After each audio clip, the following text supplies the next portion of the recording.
उसने मोह किया ही नहीं। उनके माता पिता उनको पढ़ा लिखा करके पाठशाला में जाना, यज्ञ पवित्र दरबारों संस्कार बदलना, लेकिन कुछ भी नहीं माना। यानी ब्रह्म ज्ञानी को कोई संस्कार नहीं लागू, ब्रह्म ज्ञानी को संस्कार लागू होता ही नहीं। तो ब्रह्म ज्ञानी तो जो है वह नानक देव ने कहा कि ब्रह्म ज्ञानी को खोजे महेश्वर को, नानक ब्रह्म ज्ञानी आप परमेश्वर।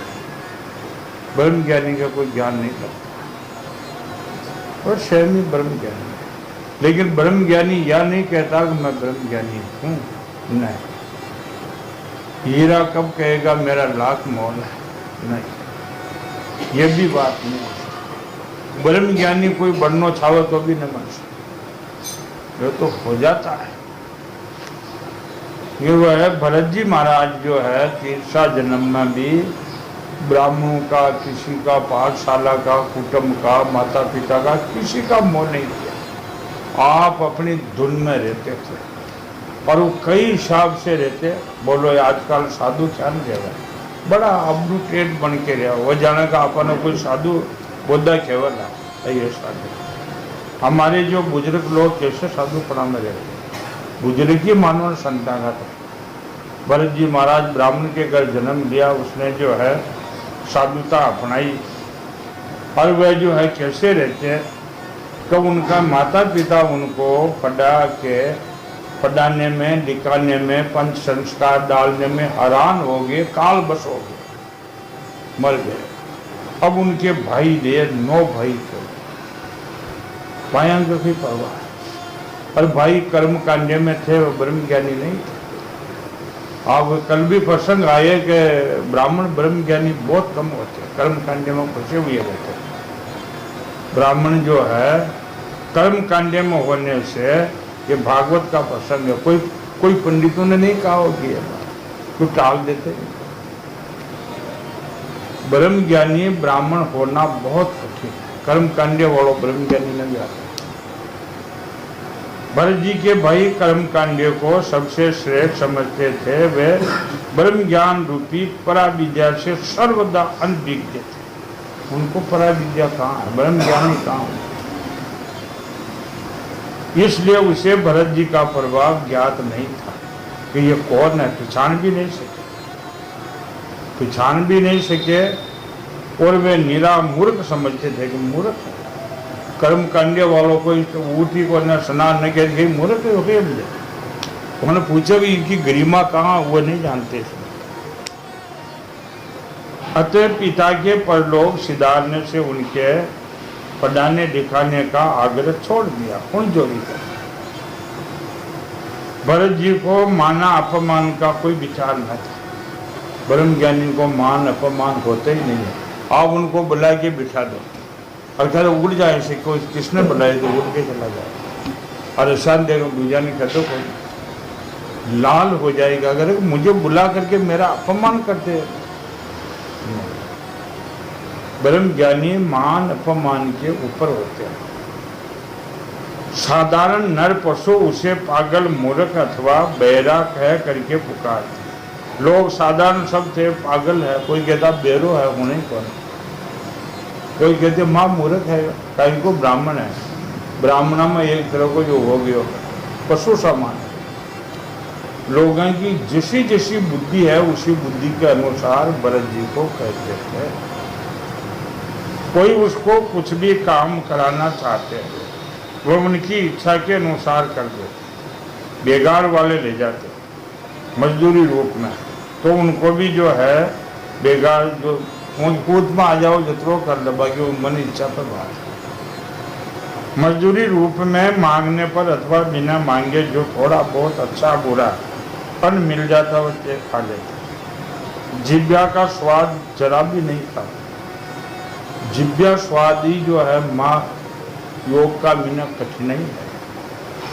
जिब्या स्वाद जो अगर नहीं छूटे तो योग साधना नहीं कर सकते।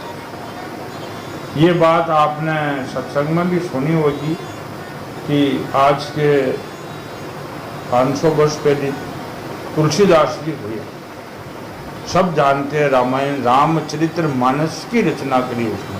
तुलसीदास जी ने रामायण नहीं बनाई, रामचरित्र मानस लिखा। रामायण आदि कवि वाल्मीकि ने लिखा है। रामायण शतकोटि अपारा, तुलसीदास जी ने मूल रूप रामचरित्र मानस लिखा। आप अस्सी घाट में रहते थे, बांदा जिला में आपका जन्म हुआ। सरजू पारिक ब्राह्मण थे, ब्राह्मण 84 जात का हो, सरजू पारिक ब्राह्मण थे। उन्होंने जो है संन्यास ले लिया, एक स्त्री का बचनों से ही संन्यास ले लिया, बैराग हो गया उनका।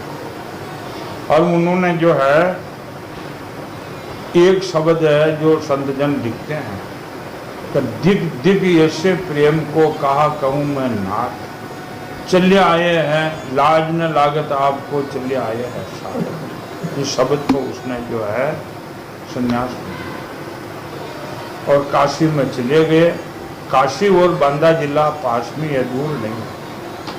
80 घाट पर कुटिया बना के भजन करते।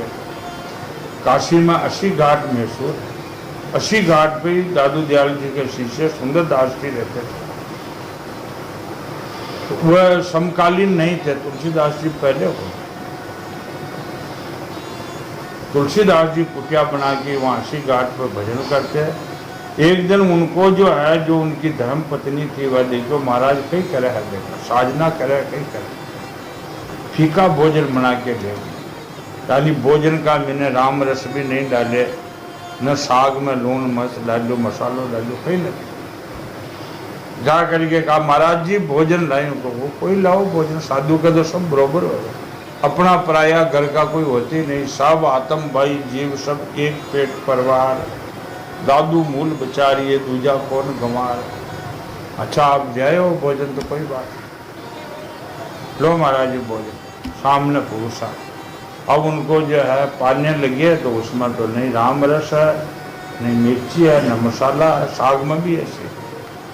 वो कुटिया में मसाल दान रखते, उठा करके उसमें मसाल दान सामान करें, मिर्ची हल्दी इत्यादि मसाला देवा। उनको जो है एक शब्द बोली, संत जनों परंपरा से शब्द चले आए तो न कुछ करके आए न कुछ किया, और नहीं करने जो तुलसी जग में आई के भले हंसाए लोग। अरे बाबो हो गए, कोई तो क्या कमा खाबा को मारियो बाबो हो गयो, कमा न खाने आओ बाबा हो।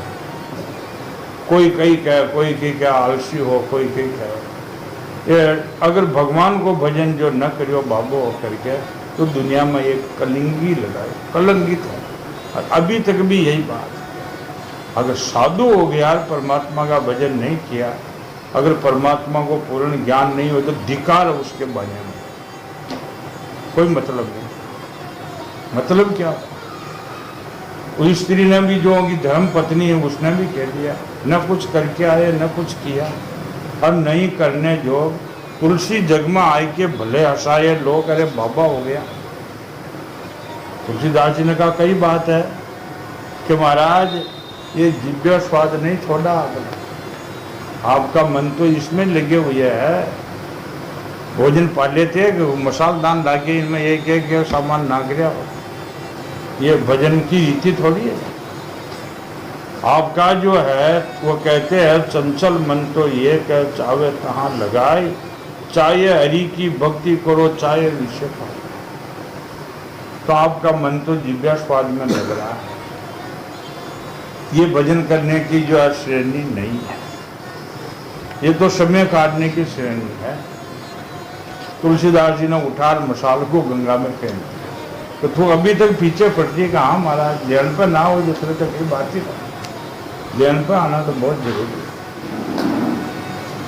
है। ऐसे ऐसे महापुरुषों ने बात मानी है, और कहने वाले भी दादू गुरु लुगई है तो कही भाई दादू सभी गुरु किए पशु पक्षी बन रहा है, 3 लोग गुण पंचसों सभी माया खुदा। नीति की बात तो माननी है। ऐसे ही जो है भरत जी महाराज को भी कुछ भी देते, जो कुछ दे देते वह उसमें खा लेते।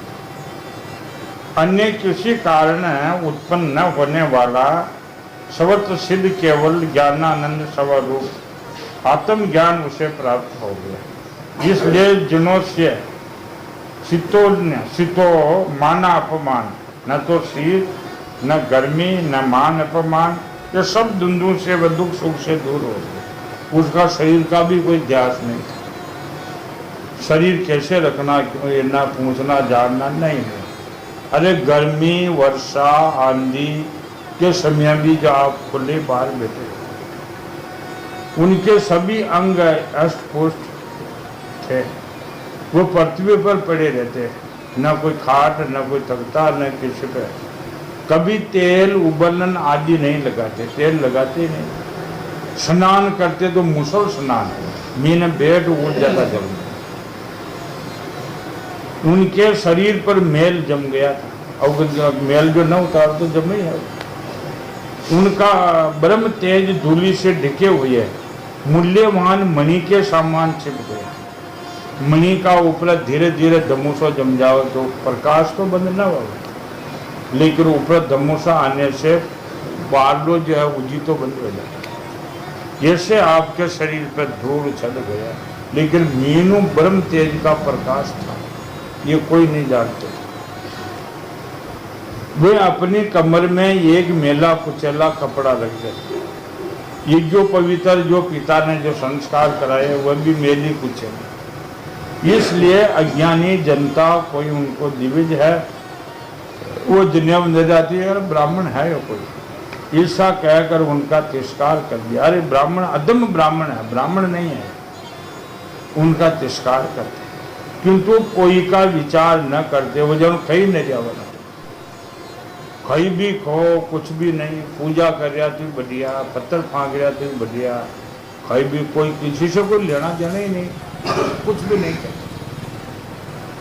दूसरों की मजदूरी करने पेट पालने देखकर उसके भाइयों ने खेत की क्यारियां, भाइयों ने जो है उस दूजा जाति का ब्राह्मण क्या तुम्हारे पागल भाई को रखो, ये ब्राह्मण तत्व खत्म कर रहा, हर कोई की रोटियां खा ले, हर कली चले जावे। तो उनको जो है ले गए। ये कहते हैं कि उनको जो है घर ले आए, तो उस भाई की बुआ ने उनको जान देना हाथों जो है कट्टी पेशती थी, लेकिन वो 10-5 रोटियां खा जाओ मन ही न करे। और देखो या बल्ला कुटुम आई, उनका भाई उनको क्यारियां खेत की क्यारियां में ले गए काम कराने। उनने जो है खेत की क्यारियां ठीक करने लगा दिया, तब वो उस क्यारियों को लग तो गए, परंतु उसको ये पता नहीं कि क्यारी किधर से समतल होती है, ऊंची नीची भूमि, कोई पता नहीं। उनको तो मर्जा अवसान काम करना, वह बगाड़ दिया काम ने, भाइयों ने उठा बाहर निकाल दिया, ये काम का नहीं, मूर्ख है। अब वह जो है निकल गए, खेत में बाहर निकाल दिया, अपना निजानंद में जो है जंगल में रहते घूम रहे। फिर क्या हुआ, जंगल में आप थे, निजानंद में आनंद में मगन थे। इसी समय डाकुओं के सरदार, जिनके सामंत शूद्र जाति के पुत्र की कामना से भद्रकाली का एक यज्ञ करे कि यह माता जी जो है मैं पुत्र दे। डाकुओं का सरदार को शूद्र राजा था और माता जी के पुत्र की कामना से यज्ञ कर रहे, उस यज्ञ में एक मनुष्य की बलिदान करना, एक मनुष्य चढ़ाना तो माता। उनमें जो पुरुष पशु बलि देने के पकड़ मंगाया, राजा ने कोई आदमी पकड़ मंगाया, खूब खिलाए, लेकिन वह बलि देने के दिन जो है भाग गया, उनके हाथ में नहीं आया। हमने देखा वो भाग गए। उन राजा के जो है कर्मचारियों ने वो आदमी को ढूंढने के लिए, वह तो मिला नहीं, और ये जल पड़ गया। उसे ढूंढने के लिए उनके सेवक चारों ओर दौड़े। अंधेरी रात में, आधी रात के समय कहीं उनका पता न लगा। इसी समय देव योग अक्षमात वो इसके ऊपर जो है भरत जी, जड़ भरत जी पर नजर पड़ी। विरासन में बैठे थे और उन्होंने देखा कि ये पशु तो बड़े अच्छे लक्षणों वाला है, इससे हमारे स्वामी का कार्य सिद्ध हो जाएगा। भरत जी ने पकड़ लिया उस लोग और उनको लिया गया। आप मने नहीं किया, उठ चलो, साथ हो गया। उनका जो है मुंह आनंद में खिल उठा, रस्सियों से बांध कर और वह देवी के मंदिर में गए बने। तदनंतर उन चोरों ने अपनी पद्धति के अनुसार विधि पूर्वक उनको अभिषेक करवाया। और मनुष्य के थोड़े मनुष्य चाहो आप लोग भाग्य तो यो आगे। अच्छा उस ब्राह्मणी से ही था, तब मनुष्य की भी बुद्धि दी जाती है, फिर ही देते थे। उनको अभिषेक करवाया, स्नान करो, अभिषेक करो, फिर इनको जो है तलवार लेकर माता जी के चढ़ाओ। अभिषेक करवाया, खूब स्नान करवाया, वस्त्र पहनाए अच्छे अच्छे, नाना प्रकार के आभूषण, चंदन लगाया, तिलक आदि लगाए। भरत जी, जड़ भरत जी कहीं भी नहीं खवाना, अपनी मस्ती में आनंद। स्नान करवा दिए, मलमल धो दिया उनको, यहाँ वस्त्र पहरा दिए और उनको जो है खूब जिमाया, आभूषण पहरा दिए, जिम लिए, आभूषण भी पहने, अच्छी तरह भोजन कराए। धूप दीप माला खील पत्ते अंगर और फल आदि उपहार सामग्री के सहित अब बलिदान की विधि गान सतुति मर्दंग ढोल बाजे लगे। अब भद्रकाली के मनुष्य की बलि दी जाएगी। है आपको माता जी के सामने मंदिर में के सामने बिठा दिया और ढोल नगारा बाजवा लगे। ये मूर्खवाद दनंदी से ही था। देवी का मनुष्य की हत्या, जानवर मारना, पादा बकरा, लेकिन मनुष्य को भी मारना। उन्हें मर्दंग एक ढोल आदि का मान शब्द करते उस पुरुष को बलि भद्रकाली के सामने नीचा सिर करा के बिठा दिया। अब जो टेम आई कहा, अब इनका सिर उतारा जाएगा। जड़ भरत जी ने कहा नीचा सिर कर दे, ऐसे नीचा सिर कर दिया। कोई बात, उनको डर तो था ही नहीं कि मुझे मार देंगे, कोई डर नहीं। ब्रह्म ज्ञानी का डर के बहुत सीमा ऊपर होते हैं। उसने सिर नीचा कर दिया और उनके भद्रकाली के सामने नीचा सिर से बिठा दिया। इसके बाद दशराज ने पुरोहित बने हुए लुटेरे उस नर पशु के रुद्र देवी को तिरपत करने के लिए अब देवी मंत्रों से उनको आमंत्रित किया। देवी का मंत्र जो बामणी शेष है और देवी का मंत्र पढ़ना शुरू किया। और उसने जो है तलवार उठाई, कब बलिदान देना, इसका शीश उतारना है। चोर स्वभाव में रजोगुण तमोगुणी थे, धन मद से उनका चित्त और भी उद्यमित हो गया। हिंसा से उनकी स्वाभाविक रुचि थी। उस समय वह भगवान के अंश रूपी ब्राह्मण, तपस्वी, परमहंस और महान संत को मारे घाम्यान पत्तों को ना यो है कौन है, कोई पता नहीं उसको। अद्भुत काल भी उसी हिंसा का अनुमोदन किया गया है। उनमें ब्राह्मण वध का सर्वदा निषेध, तो भी वे साक्षात ब्रह्म स्वभाव प्राप्त हुए देरहीन तथा संसद प्राणियों के शुद्ध उनको बलि देना चाहते थे। अधिकार उस लोगों को पता ही नहीं था। ये भयंकर कुकर्म देखकर देवी भद्रकाली के शरीर में अति दुख और ब्रह्म तेज की जलन उठी। जलन उठते ही देवी प्रकट हो गई। वहाँ देवी जो है उनका ब्रह्म तेज न सहन न कर सके, वहाँ देवी प्रकट होगी। प्रकट होते ही अत्यंत सहनशीलता और क्रोध के कारण उनके भौं में छद आए। कराल डाडू से देवी विकराल हो गई और उनको क्रोध से तड़प बड़ा भीषण हताश किया। उलटकर उस अभिमंत्र खंड से ही उन सारे वहाँ पापियों के देवी ने सिर उतार दिए। देवी प्रकट हो क्रोध करके और वह राजा का हाथ में तलवार देवी ने छीन ली है और वही तलवारों में सब राजा तथा वह ब्राह्मण जो यज्ञ कर रहे थे, चंडाल थे, सबको मार दे। मार करके आप ही शांत। महाराज ने कहा जो को मारन जाइए सोई फिर मारे, जिसको तारण जाइए सोई फिर तारे। भरत जी का खी आँच ना आई, बैठा जो बैठे या नीचे नाड़ कर दे, नीचे नाड़ कर मैंने, लेकिन खई भी आँच ना आई, उन सबको देवी ने नष्ट कर दिया। पापियों के सिर उड़ा दिए और उनके गणों के सहित उनके गले में बैठा हुआ वह रुधिर आसन अति उद्मत ऊंचे कर से गाती नाचती शुरू गेंद बनाकर खेलने लगी। सच है, महापुरुषों के प्रति ऐसा जो कोई अत्याचार करते हैं तो वह आप ही मर जाते हैं, इनमें कोई जो है संशय नहीं है। प्रेक्षक जिनकी दया अभिमान रूपी सुदय हृदय ग्रंथि छूट गई है, वह संसद प्राणियों के सुदय आत्मा भेदहीन है। साक्षात वो तो भगवान के ही रूप, वो भद्रकाली आदि भिन्न भिन्न रूप दान कर अपने कभी न चुकने वाले काल चक्र श्रेष्ठ शस्त्र से उनकी रक्षा करते हैं। भगवान के निर्भय चरण कमलों का आश्रय ले रखा है। बोल कौन मारे भद्रकाली क्या मास, भद्रकाली में परमात्मा बसे हुए हैं।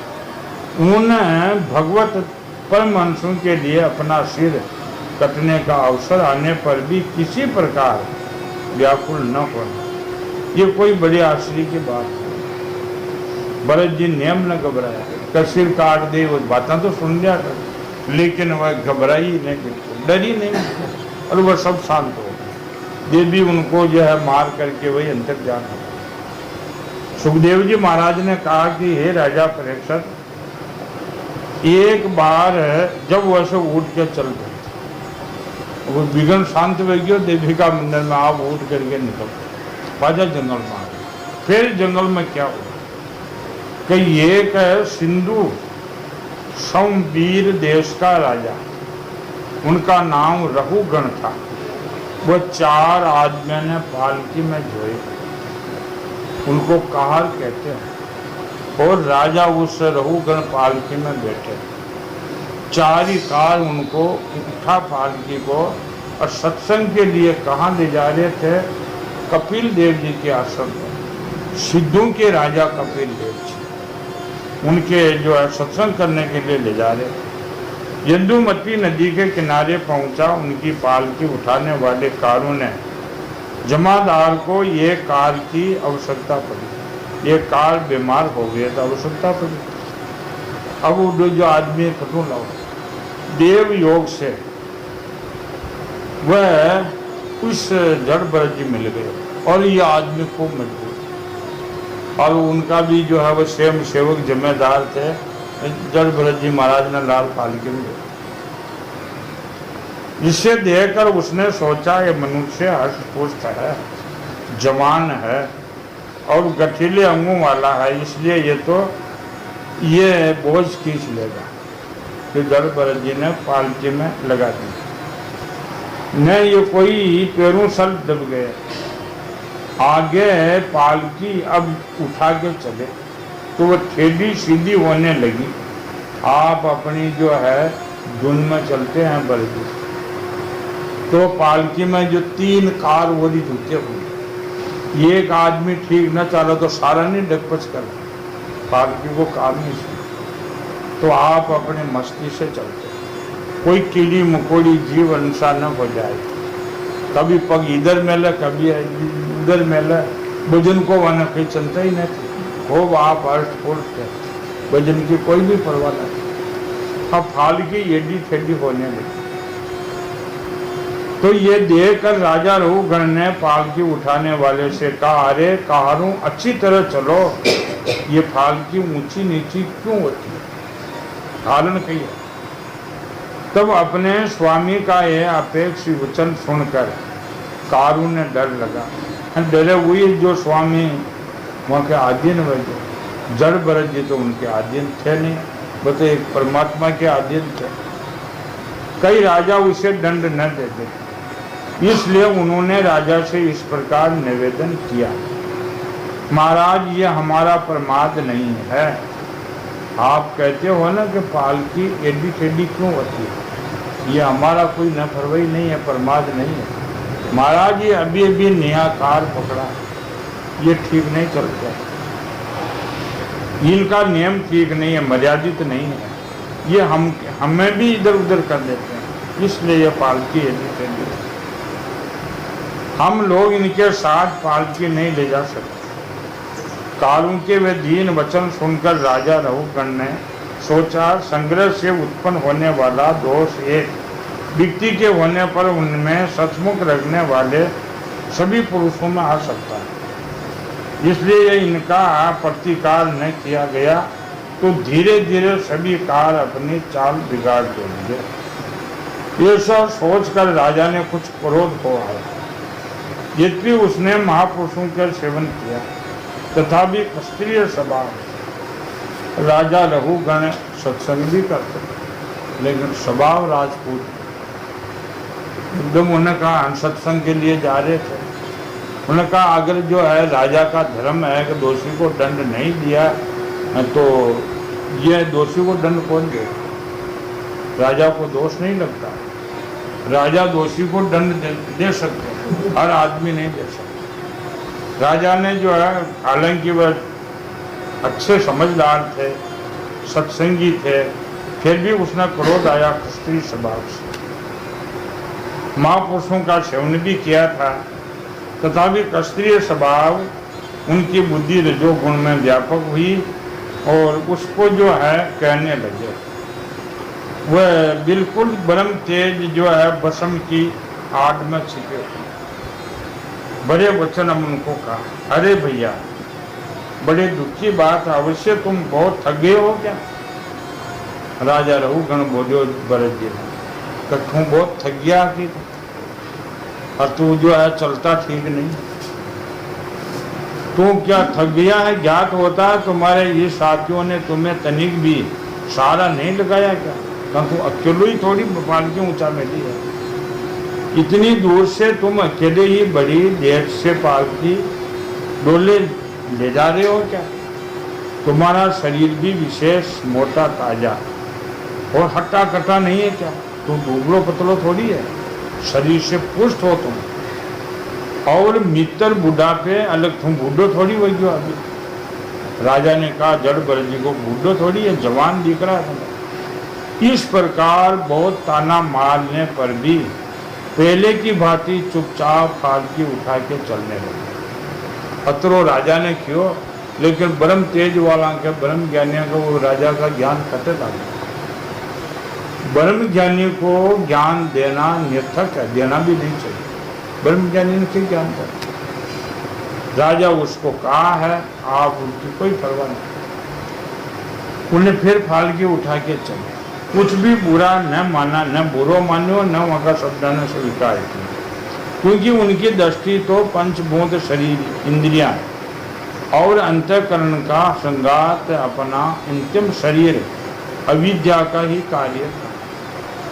उन राजा का वचन तो उन पर वह शरीर और इंद्रियों को समझते ही नहीं थे। जो शरीर इंद्रियों को समझता है उन पर संसारिक शब्द असर करते, शरीर इंद्रियों को न समझे उनके संसारी शब्द कोई असर नहीं करते। कन तो पक्का मूर्ख का असर न करे, कन ब्रह्म ज्ञानी का असर न करे, पक्को मूर्ख का भी की असर न करे, ब्रह्म जो ब्रह्म ज्ञानी के भी असर न करे, बीचला बीचला न करे। ये विविधि अंगों से युगत दिखाई देने पर अस्तुत था या नहीं, इसलिए उसने उनका मैं पन का मिथ्या अभ्यास सर्वदा निर्भर था और ब्रह्म रूप हो गए थे वह तो, किंतु पालकी अब भी सीधी चाल में नहीं चल रही। ये देखकर राजा रघुगण क्रोध में आग बबूला हो गया, कहने लगा अरे ये क्या है, तू जीता हुआ ही मरा हुआ है क्या? और मेरा राजा का तू अनादर कर रहा है, मेरी आज्ञा का उल्लंघन कर रहे हो तुम। मालूम होता है तू सर्वदा प्रमादी है। अरे जैसा दंड पानी यमराज जन समुदाय को उससे अपराधियों के लिए दंड देते हैं, उसी प्रकार मैं तेरे को अब इलाज कर देता हूँ, दंड दूंगा, यमराज के द्वार पहुंचा दूंगा तेरे को, तब तेरे होश ठिकाने आ जाएंगे।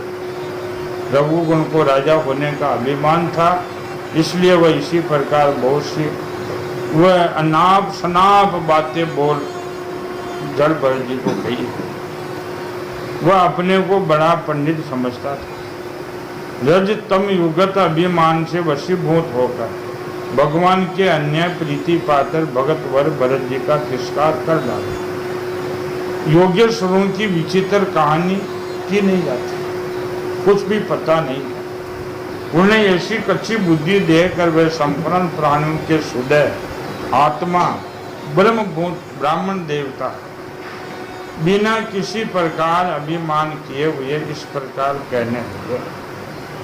राजा की कई बातें सुन करके न जड़ भरत जी को अहंकार हुआ, न क्रोध आए, न आप जो है उनसे कोई दुखी हुई, और बड़े प्रेम के साथ जो है अब जड़ भरत जी बोले।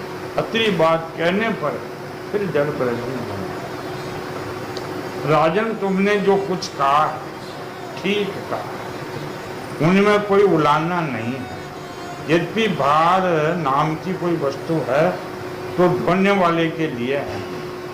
जो कोई भार है, तुमने कहा कि तुम कैसे उचार लायो भार, वो ढोने वाले को होता है। जो भार उचारते हैं, मार्ग है तो उनको चलने वाले के लिए है। मार्ग बनाए हैं तो चालकों के लिए मार्ग है, जो नहीं चलते उनके लिए कौन सा मार्ग है।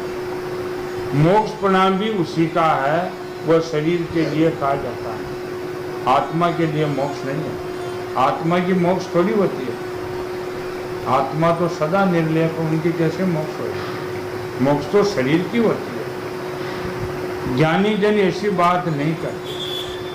सतूलता, कृष्णता आदि व्याधि, भूख प्यास, भय, कलेश, इच्छा, बुढ़ापा, निंद्रा, प्रेम, क्रोध, अभिमान और शोक, ये धर्म दे अभिमानों को होते हैं। आत्म अभ्यासों को कभी नहीं हो पाएगा। और आत्म अभ्यासी है, यो धर्म लेप है, तो वह जो है ब्रह्म ज्ञानी नहीं है। मुझ में इतना लेश भी नहीं है। राजन, तुमने जो जीने मरने की बात कही है, सो जितने भी विकारी पदार्थ है, उन सभी में नियमित रूप से दोनों बातें देखी जाती हैं। ये सब जो है जन्मरे और मरने के चक्कर में सारी संसार पड़ी, क्योंकि ये सभी आदि अंत वाले हैं। यशवंती नरेश, जहाँ स्वामी सेवक का भाव स्थिर हो, वही आज्ञा पालन का नियम लागू होता है। आज्ञा पालन का नियम किसके लागू होते हैं? सेवक और स्वामी का भाव, गुरु और शिष्य का भाव है तो उन पर जो है नियम लागू है। जो गुरु शिष्य सेवक स्वामी का भाव ही नहीं, लागू नहीं होते उनको। तुम राजा हो और मैं प्रजा हूँ, इस प्रकार की भेद बुद्धि के लिए तूने व्यवहार के सिवा कई तनिक भी अवकाश नहीं दिखाई देता। मैं राजा हूँ, मैं प्रजा हूँ, तू राजा है, मैं स्वामी हूँ, तू सेवक है, ये भाव तो केवल व्यवहारिकता में, ये आत्मज्ञान में तो कोई काम देने वाले है ही नहीं। परमार्थ दृष्टि में देखा जाए, किसी स्वामी को कहे, किसी को सेवक कहे, फिर भी राजन तूने यदि स्वामी प्रणय का जो अभिमान है तो को मैं तुम्हारी क्या सेवा करूं। वीरवर, मैं मत उद्मद जड़ के समान अपनी स्थिति में रहता हूँ, मेरा इलाज करके तुम्हें क्या होगा। मैं तो जड़ हूँ, मूर्ख हूँ मैं। अब कोई मूर्ख ने ज्ञान देव न लाता, मूर्ख को ज्ञान लगता नहीं है। मैं थारी नजर में मूर्ख हूँ और तुमने ज्ञान देव, तेरा ज्ञान मिलता है, मूर्ख के ज्ञान लगता है। यदि मैं वास्तव में जड़ और प्रमादी हूँ तो मुझे शिक्षा देना पीछे हुए कोई सामान व्यर्थ पीसना है। तो बेकार ही बोला।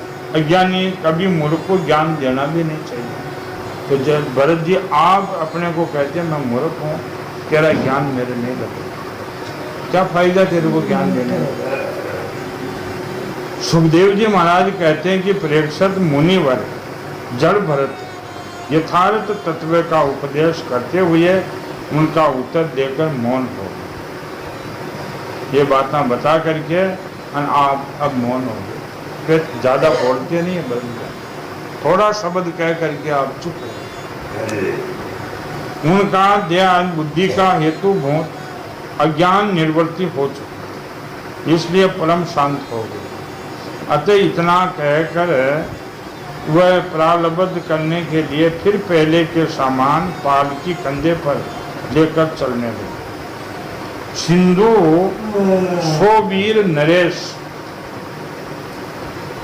वह रघुगण अपनी उत्तम श्रद्धा के कारण तत्व जिज्ञासा पूरा अधिकार था। उन्हें उन दिव्य श्रेष्ठ अनेकों योग ग्रंथों के संप्रीत और हृदय की गांठ टूटने वाली बात कही है। हृदय की गांठ जो खुलने वाली, जो जड़ भरत जी ने उसको बात कही है, राजा का वह अंदर प्रवेश और उनने जो है वो वाक्य सुने हैं, तत्काल पालकी से राजा उतर गया और उनका जो है राज मद सर्वदा दूर हो गया। वो ज्ञान ज्ञान लागे, फौरन काम करे, फौरन काम नहीं किया तो वो कहीं ज्ञान लगी को। राजा पालकी से नीचे कूद गया, रहोगा उन्हें विचार किया जो अच्छी बात ध्यान बोली। आप तो देखा गुंगो है, पागल है, हष्ट है, लेकिन इसने बात किसी की। ये विचार शब्दों का विचार करके राजा पालकी के नीचे उतर गए, कूद गए। ये उनके चरणों में सिर रखकर अपना अपराध क्षमा कराते हुए इस प्रकार कहने लगा, देव आपने जीजों का चिन्ह यज्ञो पवित्र दान कर रखा, बतलाइए इस प्रकार ये प्रच्छन्न भाव से विचरने वाले आप कौन? लेकिन बहुत आपका जो है गुप्त भेष है, आप ये बताइए आप कौन? क्या आप दत्तात्रेय अवधूतों में कोई हो? आप किसके पुत्र हो? आपका कहाँ जन्म हुआ है और यहाँ कैसे आपका पदार्पण हुआ बने? यदि आप हमारा कल्याण करने पधारे हैं तो क्या आप साक्षात अरे सत्य मूर्ति भगवान कपिल देव जी तो नहीं हो, जो मैं कपिल देव जी का आश्रम पर सत्संग के लिए जा रहा हूँ? मुझे इंद्र के वज्र का कोई डर नहीं है, न मैं महादेव की त्रिशूल से डरता हूँ। राजा बोले, इंद्र वज्र पटक जाए मेरे कोई डर नहीं, महादेव की त्रिशूल से मैं नहीं डरता हूँ और न यमराज के दंड से। मुझे अग्नि सूर्य चंद्र आयु कुबेर अस्त्र शस्त्रों का कोई भय नहीं है, परंतु मुझे तो जो है कोई महात्मा पुरुष है उनसे तो डर है, उनका डर मुझे जो है। फिर मेरे को ऐसे मालूम हो रहा कोई ब्राह्मण कुल में हुआ, अतः कृपया बतलाइए। इस प्रकार अपने विज्ञान और शक्ति को छिपाकर हम मूर्खों की भांति विचरने वाले आप कौन? इसमें से आप सर्वदा अनासक्त जान पड़ते हैं, मुझे आपकी कोई यह था नहीं मिली। राजा बोलियो, महाराज आप हो कौन?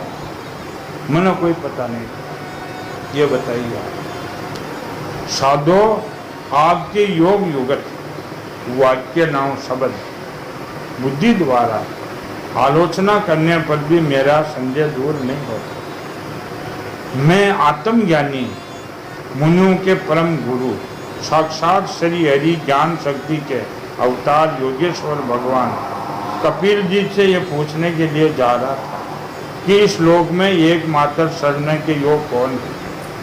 राजा बोले, देखो महाराज मैं कहाँ जा रहा हूँ? मैं सिद्धराज कपिल देव जी के आश्रम पर जा रहा हूँ और मैं ये पूछने के लिए जा रहा हूँ कि मनुष्य को एकमात्र किसके शरण लेना चाहिए। ये बात मैं पूछने के लिए जा रहा हूँ।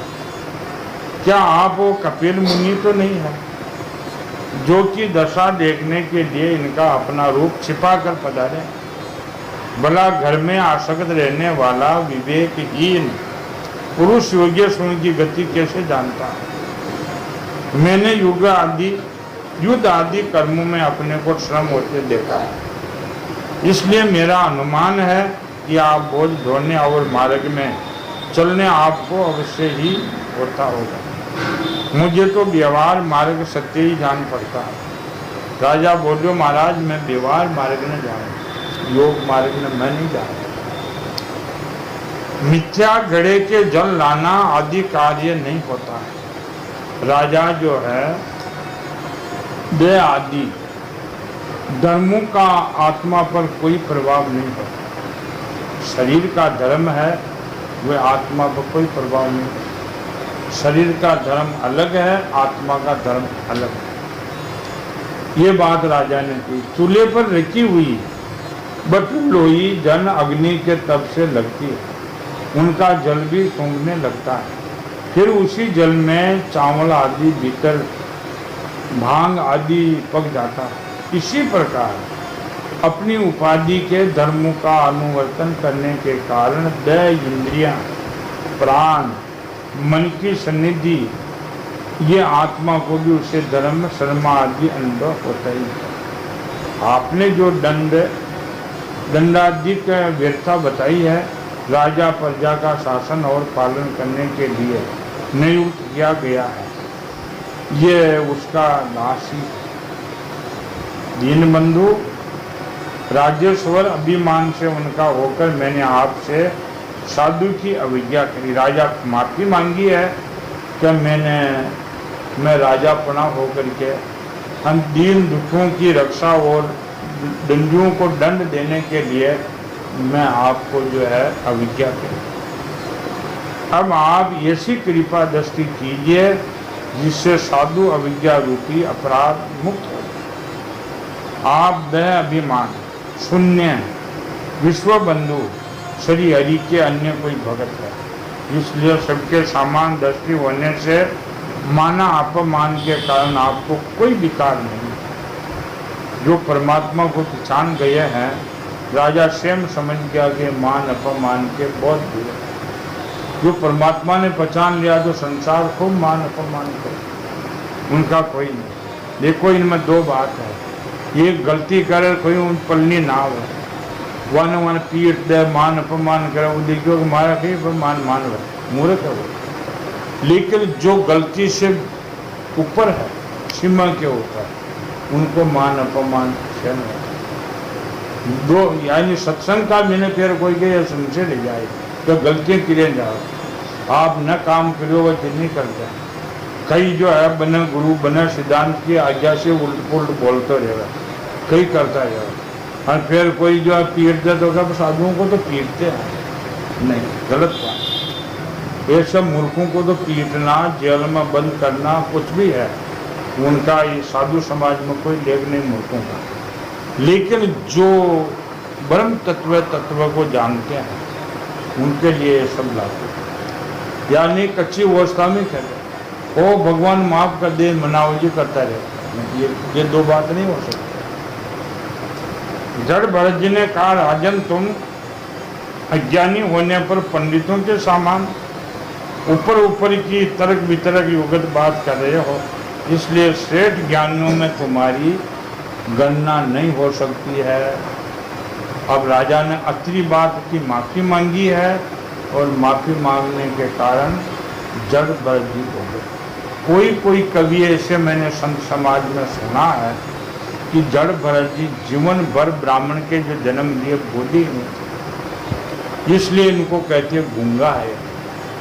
और जब राजा रघुगण की पालकी में जो दिए, राजा रघुगण ने उनका बहुत तिरस्कार किया। तिरस्कार करने के बाद में राजा ने जो है जवाब दिए।